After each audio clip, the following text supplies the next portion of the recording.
Today's episode of Disability Fuckery. But yeah, I think where I want to end this story is, what would you have done if you were on that flight? Because as someone on this show who has constantly preached, be nice to the flight attendants, so many of these freakouts are unjustified, I relate and understand this one the most. Like, if I think I was on that flight and they wouldn't let me off, I'd be like, okay, I'm taking the mask off. What are you gonna do? I'm a rule follower, but fuck you. I'm an anti-masker till I get off this plane. Also, for legal reasons, I'm just joking. So remember this? You also have people saying maybe he just reversed course because he actually wants to do something bigger. Or because since Elon did not join the board, he's also now no longer legally bound to an agreement that he signed with the company, promising not to purchase more than 14.9% of Twitter and take over the company. So in other words, he could keep still adding to his stake in the company and effectively gain more power. Yep. Elon's trying to buy Twitter. What a weird roller coaster this has been. It's like Elon Musk buys 9% of Twitter. He's gonna be on the board. Never mind, no he's not. He's gonna buy the whole company. Officially today launching what's been described as an attempted hostile takeover. Now having filed documents with the SEC attempting to buy the platform for $54.20 a share because of course 420. And this would value Twitter at $43 billion,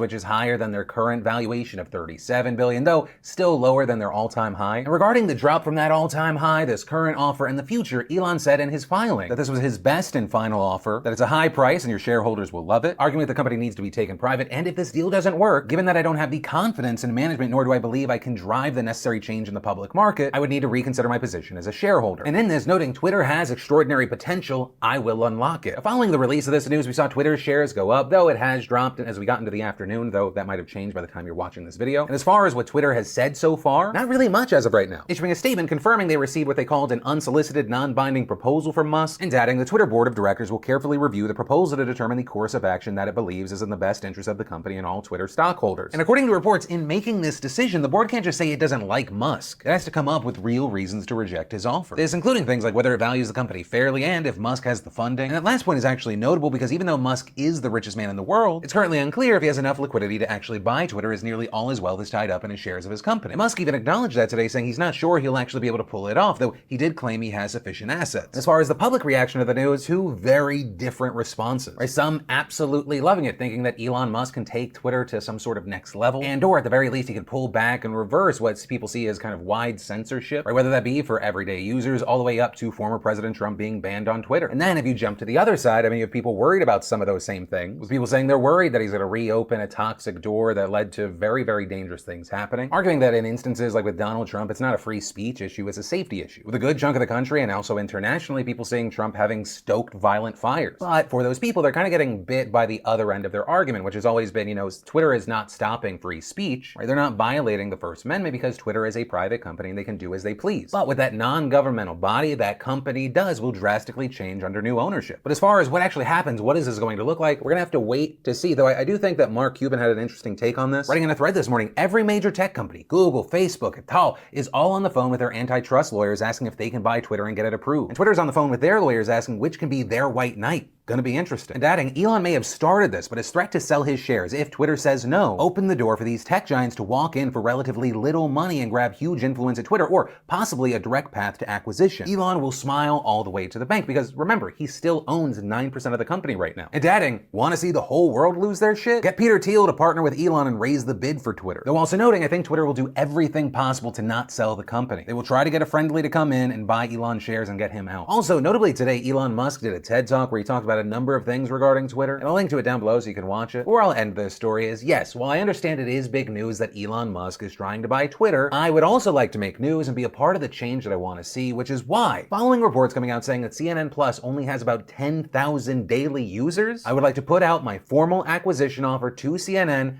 I will buy CNN Plus, 100% of CNN Plus, for $13,000 and a waffle maker. The ball is in your court. But from that, I want to take a second to thank the fantastic sponsor of today's show, SeatGeek. Beautiful bastards, summer concerts are here. And that means you can get $20 off of tickets at SeatGeek when you use promo code Phil. Right, and if you don't know what SeatGeek is, they're a ticketing app that makes buying tickets super simple. I've got the app on my phone and it's by far and away the best way to buy tickets. I use SeatGeek to go to the Super Bowl. While in New York, I used it to see Hadestown, which is absolutely amazing. To watch the Rangers clinch their spot into the playoffs. Plus, with so many amazing concerts and festivals happening right now, you're not gonna want to miss out. I'm talking The Weeknd, Billie Eilish, well as Justin Bieber, Bad Bunny, and so many more. And SeatGeek wants to make sure you get a good deal. So when you're on the app, look for the green dots. Green means good deal, red means bad. And don't worry, I've got the hookup. Use code Phil for $20 off tickets at SeatGeek. That's $20 off your first purchase when you use promo code Phil. Just make sure you click the link in the description and download the app. And then, in online entertainment news, I had a lot of people sending me this, asking me if I agree, I disagree. So as you might be aware, iDubbbz, right, he's a long-time, massive YouTuber. He's launching an influencer boxing event. It's called Creator Clash. I personally think it's got a great lineup. He's fighting Dr. Mike. And unlike pretty much every other influencer boxing event we've seen, the main focus of this is charity. Personally, I'm 1,000% at least buying the pay-per-view. I might even go. But iDubbbz, the guy hosting the next influencer boxing event, just uploaded a video called Why I Hate Influencer Boxing, where he kind of noted the areas where the space needs to change and where it's not genuine. Talking about how specific creators have gotten in the space, like Jake Paul and Bryce Hall. Though you have iDubbbz arguing, and I agree that whether you love him or hate him, Jake Paul really doesn't feel like an influencer boxer anymore. He actually feels like he's ascended, but he still does engage in what iDubbbz calls out fake bets, stakes, and beef to add to the event, saying they diminish them, like the tattoo stun. Also noting that Bryce Hall and Austin McBroom did the same thing when they said they were going to put $1 million on the line. But also saying it's not just the fact that they're faked, right? Let's say they were even real, saying that that's not productive. I just feel like you're already beating the shit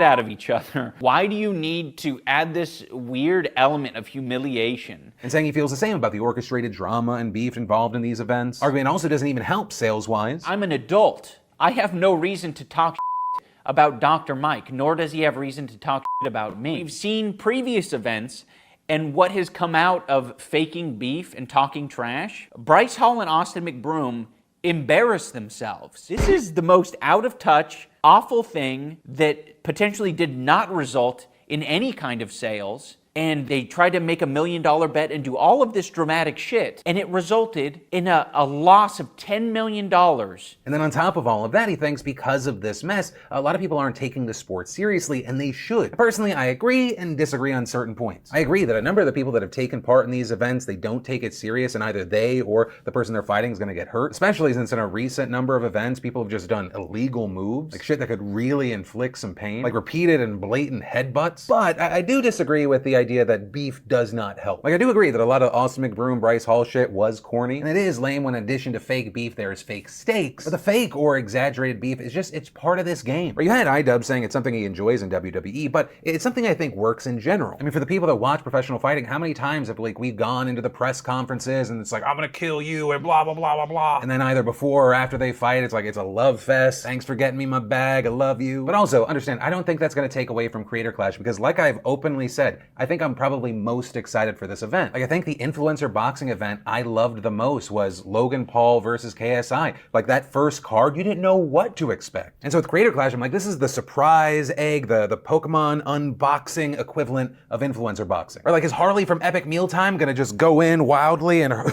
do this? Or is that bell gonna ring and he like Superman punches Aaron from Game Grumps? That's why I'm in, but what do you think? And the other bit of influencer news is that it was Logan Paul's fault. That is not specific enough. I'm talking about the Call Her Daddy podcast. Or if you don't remember, it was a podcast started by Alex Cooper and Sophia Franklin. They get scooped up by Dave Portnoy and Barstool Sports. That then famously leading to 2020 where there were contract negotiations between them and Barstool Sports that turned sour. That ultimately leading to Alex taking Barstool up on the last offer. Sophia didn't, so she ended up on the outs. With Alex then later moving on to Spotify as part of a whopping $60 million deal. And for her part, Sophia is still podcasting, hosting a show called Sophia with an F, but yeah, seemingly missed out on that payday. And one of the things with this story is that there were a ton of people involved, not just Alex and Sophia. And there have been rumors for a long time, what started the situation, with Dave Portnoy, of course, chiming in, often pinning some of the fallout on Sophia's unwillingness to sign as well as her boyfriend. But while speaking on the Full Send podcast yesterday, he had more details on what went down and his thoughts and how it played out, with him claiming that Logan Paul was the surprising catalyst for the craziness. I remember they went out and did a podcast with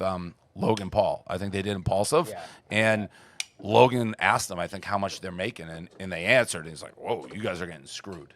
And that was the beginning of the contract stuff. And though Dave did note that Barstool knew that the podcast was worth more, but they didn't anticipate that it would grow so quickly. They got so big so fast that original contract got outdated instantly almost. Which I will say, as someone that's hired on-screen talent over my career, I agree with that statement. Contracts are often built to address what happens 99% of the time when you have that 1% show that just hits this thing that you didn't expect because it started from almost nothing. It's gonna lead to tense times and people feeling like they're getting fucked over. And with Call Her Daddy remaining one of the biggest podcasts in the world right now, it's not a shocker that when he was talking about the winners and losers of this whole situation, he said, Alex got a 3-year, $60 million deal from Spotify, so I'd say she did okay. Sophia cost herself a lot of money. Yeah, Sophia, man. That's meant one of the worst decisions ever made by a human. Then we had Instagram in the news because of this new report from a nonprofit called Fair Play, in which they reveal the massive scale in which Instagram promotes pro-eating disorder content to its users, including children. The report looking at what it called an eating disorder bubble, which includes nearly 90,000 unique accounts, with those accounts reaching 20 million unique users. And while the median age of the bubble is 19, there are children as young as 9 and 10